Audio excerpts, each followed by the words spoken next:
Sometimes the hardest step in doing anything isn't going from good to great, it's going from 0 to 1. This is video number 4 on my channel, and a few weeks ago, I was at 0. And I'd like to share with you the mindset shift that got me from 0 to 1, because it's already changing my life, and maybe it could do the same for you. It took me almost 2 years to upload my first video.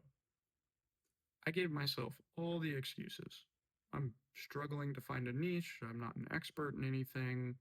I don't have the right equipment, and any other excuse that came to mind. But the real problem wasn't actually any of those things. The real problem was I was afraid and I was proud. I know those two things might not intuitively go together, but hear me out. I was afraid of failure. I was afraid of what my friends and family might think, and I was afraid they might not care what I had to say. Why is this pride? Well, because I'm making it all about me. It's all about the image I have of myself in someone else's head. And because of this fear and pride, I felt alone. And I felt like a failure before I'd even gotten started. So I did nothing, and I stayed at 0. It turns out that I'm not alone in this. Out of 115 million YouTube accounts, only 60 to 65 million of them are actively posting.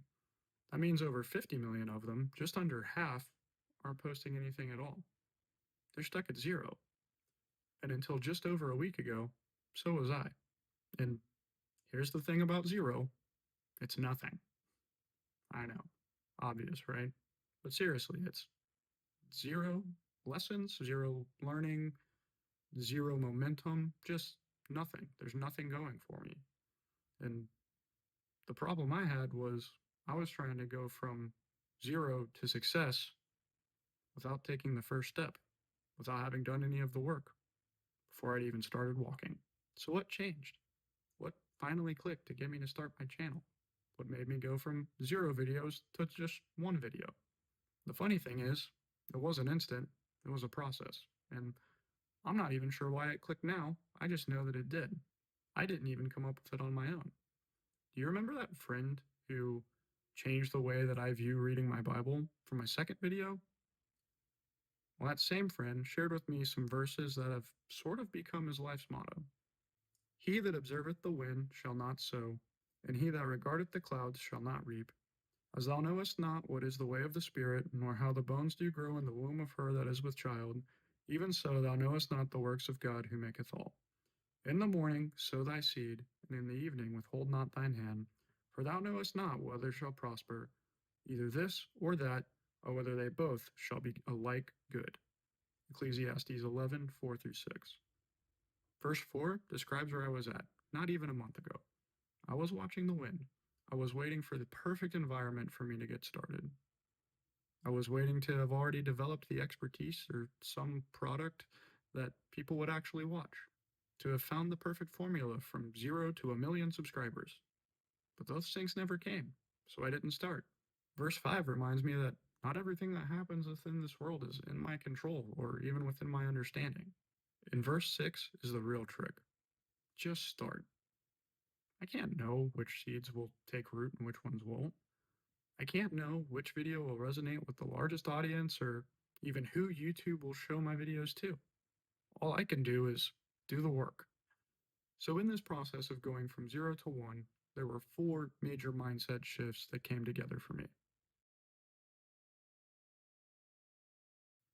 Shift 1: Permission to be bad. I realized that I was trying to be good at something before I even got started. And honestly, I was doing this with other areas of my life too, with music, with programming, with Bible study. In fact, this YouTube channel is the first thing I've done publicly that I'm okay not being good at. And I'm already beginning to feel that trickle out into other areas of my life.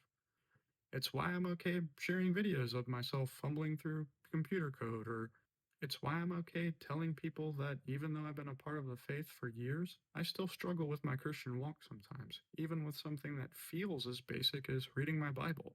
But doing it badly is better than not doing it at all. I have to get my first video out there to even think of getting 100 subscribers. I have to sow my first seed in order to sow the second one. Shift 2. 0 to 1 can be harder than 1 to 10. It's hard to get good at something, but sometimes getting started is even harder. Going from 0 videos to 1 video was scary. Maybe even doubly scary because I uploaded 2 right off the rip. But here's the thing, after those 2, video 3 was easy. Once we go from 0 to 1, we are no longer someone who just has an idea or someone who does that thing.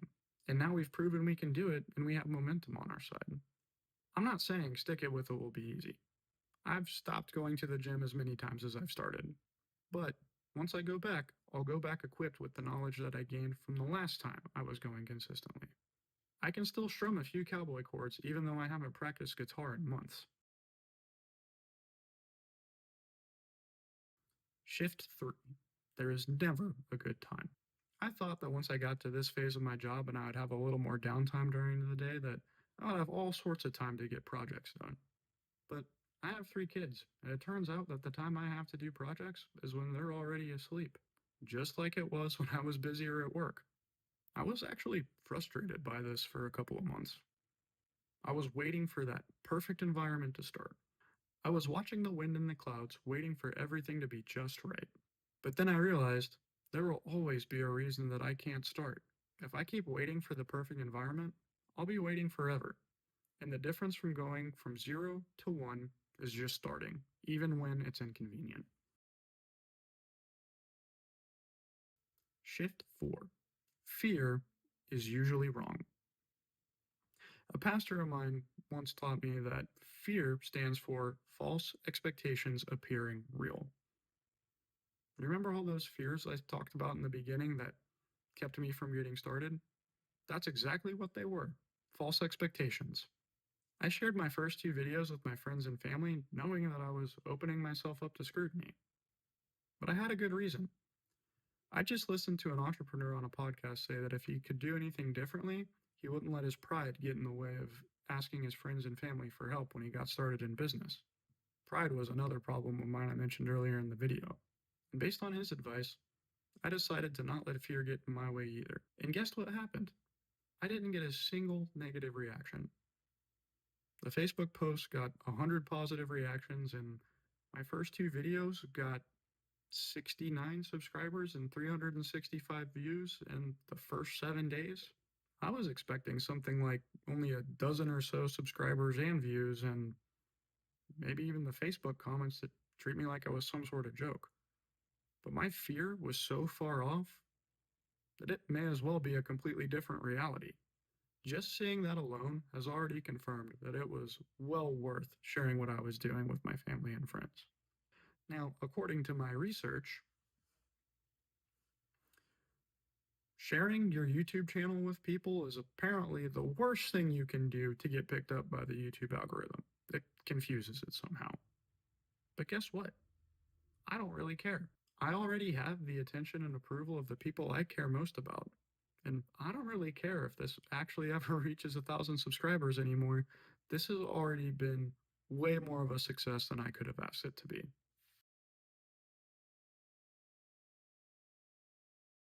So, what happened now that I've gone from 0 to 1?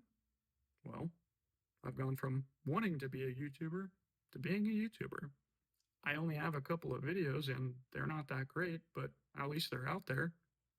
They exist, and that's better than where I was even just a couple of weeks ago. And you know what? I learned way more in just creating those couple of videos than I ever did in that almost 2 years worth of planning. I'm learning things about editing and how I sound when I read a script versus if I'm just thinking out loud. And I know there is so much more to learn, but I also know that I am way better off at video 4 even than I was at video 1.